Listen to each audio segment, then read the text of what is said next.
Parshat Tazria Shabbat HaChodesh. Chodesh Hazeh Lachem. The first insight, this insight we're sharing today now, is titled Healing from Tzara'at Through Affirmations, a Kabbalistic Remedy. And this is the first transformational Torah insight we're sharing today, and it's from Rebbe Pinchas of Koretz. Rebbe Pinchas of Koretz was one of the disciples of the Baal Shem Tov, but he was on the level that he is also described as a friend of the Baal Shem Tov, not just a disciple, not just a student, not just a Talmid, but a Talmid Chaver of the Baal Shem Tov. And he is going to explain to us what is the Kabbalistic meaning of Tzara'at. In this week's parsha, we learn about Tzara'at, biblical leprosy. I specifically call it biblical leprosy because it's not the leprosy that is documented in other places. In historical, what is known to be something of a medical problem. It's not that. It's something that is very spiritual, as it's described by the Rambam. And so it's biblical leprosy. So what's the Kabbalistic meaning of Tzara'at, biblical leprosy? And what does it have to do with affirmations? That's what we're going to learn about right now. And so before we get started, if you're watching this on YouTube or Facebook or WhatsApp, wherever it is, can you please give a like, comment, or share the video? Every like and every comment does something to the algorithm so that it's shared by and seen by many, many more people. And really, you have the opportunity to partner up with us in sharing this Torah. Just by putting a small like, just by putting a comment, sending it to a friend of yours that might appreciate this. So, what is the Kabbalistic concept of Makifin? The Rebbe Pinchas of Koretz begins to explain this whole idea to us by explaining this concept of Makifin. Makifin means in Aramaic, but it also comes from the Hebrew word makif, which is to mean surrounding, something which surrounds. And the Arizal teaches us how everything in this world is made up, can be really put into one of four categories. It's either a vessel or a light. A vessel would be like, for example, the body of a person is the vessel. It's a kli. The soul of a person is the light. Now, everything contains an aspect of it which is less spiritual and an aspect which is within it, giving it its life, its sustenance, which is the more spiritual part of it. And so that's the soul of it. So everything is either a body or a soul, a vessel or the light. Now, in each one of these two is further separated into two subcategories. So the vessel, the kli, is broken down into what the Arizal calls chitzoniyut kli, upnimiyut kli, the outside of the vessel and the inside of the vessel, just like a body. You have the outside of the body, you have the inside of the body.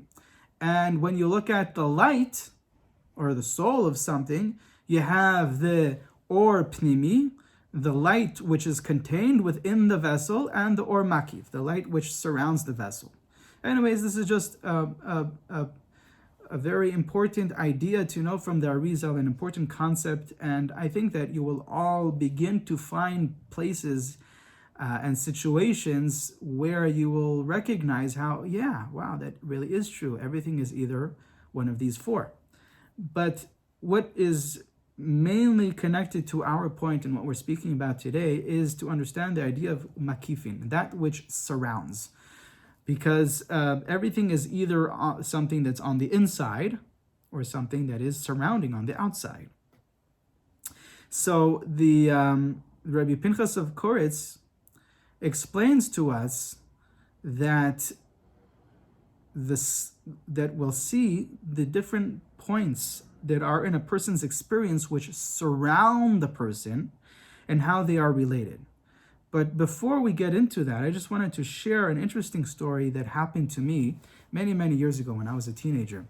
And basically this transformational insight from the Imre Pinchas that I'm sharing with you now is very connected to that experience that I had all those years ago, where I was walking to shul. I remember I think it was a Shabbat day, and I was walking to shul, and as I was walking, I was doing what's called Hitbodedut, personal prayer. I was speaking to God. I was speaking to Hashem in my own words, And I turned the corner, and I stopped for a couple moments, because there was someone that was coming towards me, and I thought it might be weird that he sees me, mumbling as I'm walking.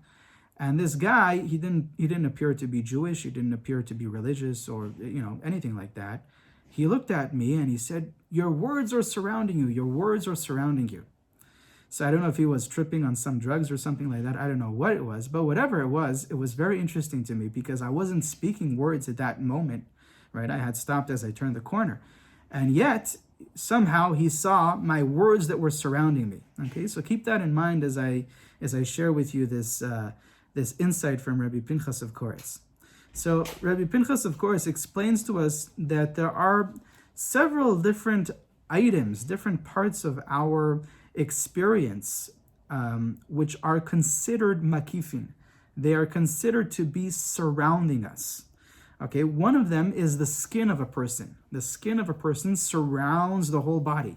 Okay, aside from that, you also have the clothing of a person. The clothing of the person surrounds that. It's more outer. It's more out on the outside than the skin, but it also surrounds us. And then you also have the house of the person, the environment where you're in, the house, the walls of the house also surrounds the person. And in this week's parsha, we learn about the Tzara'at, this biblical leprosy, which is something that the Torah tells us first can be found in the skin of the person, right? It can be found in the skin of the person. If a person does not do teshuvah, it can also be found in. So first, it can be found in the house of the person. It can also be found in the clothing of the person or in the skin of the person. If a person doesn't do teshuvah, it gets more severe. It gets more difficult. It gets closer to the person.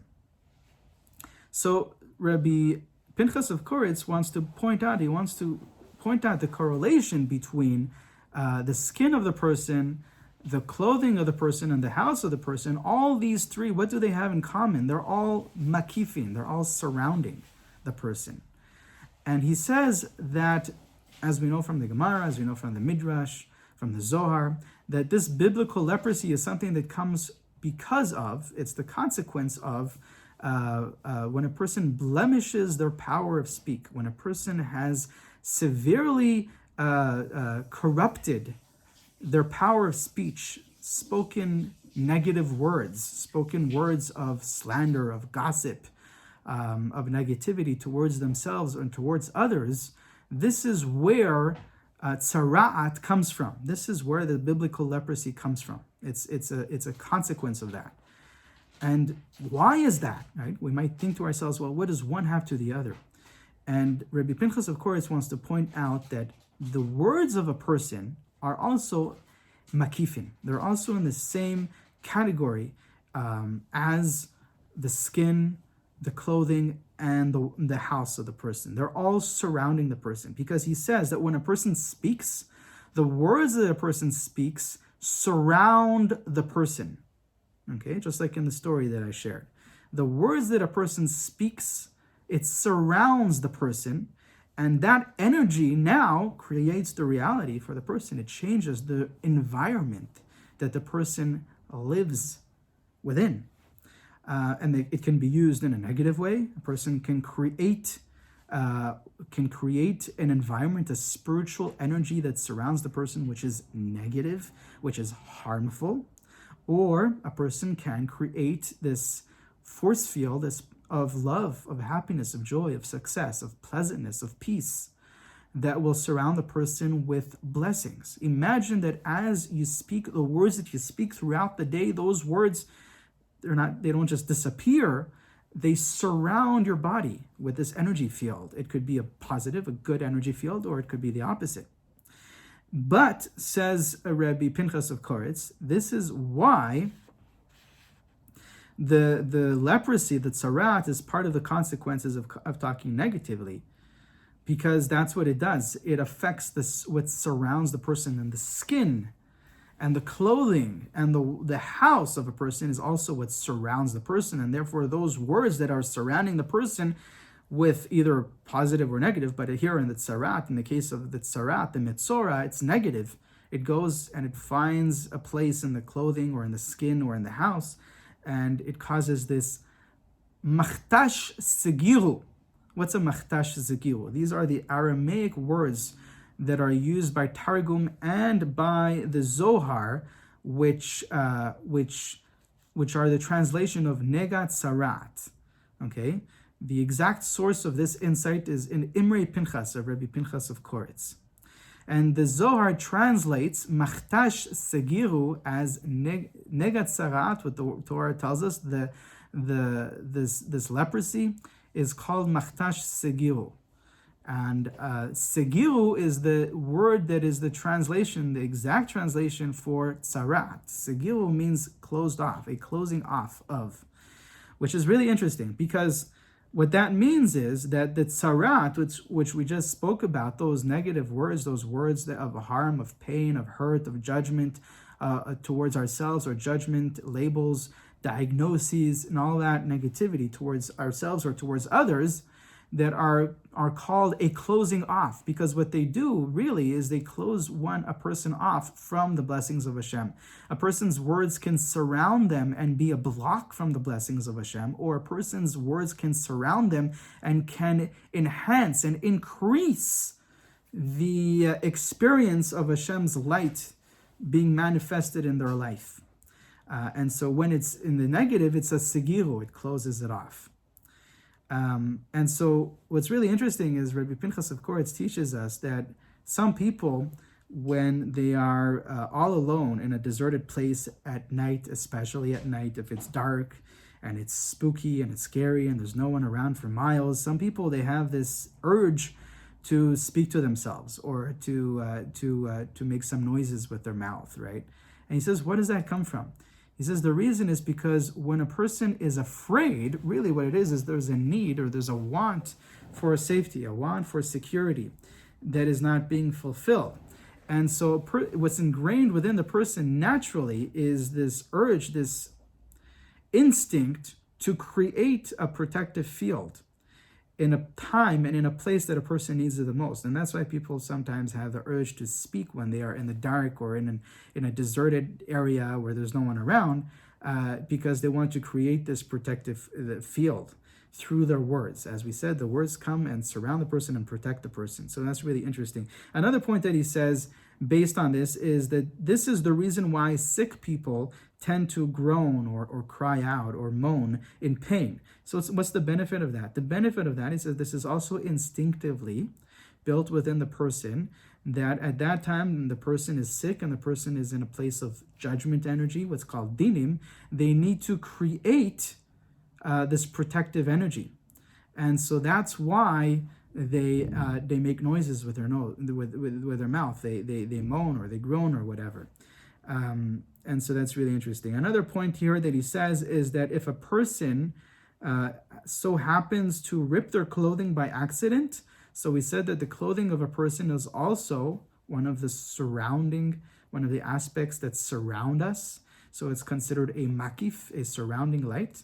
And if a person finds that for some reason they ripped their clothing by accident, he says this is a sign to them that they somehow have a deficiency in their makifin. They have a deficiency in their surrounding light. There's a deficiency in their words, and therefore they need to pay attention to how they're speaking, how they're using their words. Now, what are the practical ways of applying this insight? Practical applications of this is affirmations, okay? So when a person speaks affirmations, a person affirms the positive. And a person begins to speak as if that which they are seeking for is already real for them. It's already part of their reality. And as they do that, as they speak about what is that they're seeking, but it is as if it already is true, so that populates their energy field with the vibrational frequency of that which they're trying to manifest, that which they're seeking to manifest. But it only works to the extent that the person is not doing it in order to create something that is not yet here. It only works best when a person imagines that I'm already healthy, wealthy, happy, and I have all these blessings that I'm seeking. And what would I be saying to myself or to others if I were already living this reality? And then speak from that state of mind. Because then those words are infused with truth. Those words are your truth right now. This is actually your experience. How wonderful it is. How blessed am I that I have this? How blessed am I that I have such a wonderful relationship? I love my partner. I love my wife. I love my husband. I love my children. I love Hashem. I love whatever it is. Speak about how you love it and what needs that's fulfilling for you and how much you appreciate that and how much you're grateful for that. And as you speak that and you affirm that, you are creating a spiritual environment that will become your reality. As we know Kabbalistically, the Makifin, the surrounding light, becomes the inner light. And so it begins as a surrounding light, and then it becomes your inner experience, your real experience. So this is a very, very powerful way of recognizing how we can enhance and increase the quality of our life through our words. And this also means to pay attention that we don't do the opposite. We don't affirm the negative. Because when we affirm the negative, if it was just something that we thought, that's one thing. And it's something that we can let go, something that we can easily let go. But when we turn it into words, many times it takes a little bit longer to free ourselves from that, longer to set that free. Although there is always a possibility to do teshuvah, and every moment we have the choice to rectify, we have the choice to fix things, we have the ability to fix things. But pay attention to where you're putting that energy, what you're creating in your energy field, what you're creating in your spiritual environment. And so that's the first insight that we want to share today, the first transformational Torah insight for Parshat Tazria. Shabbat Shalom.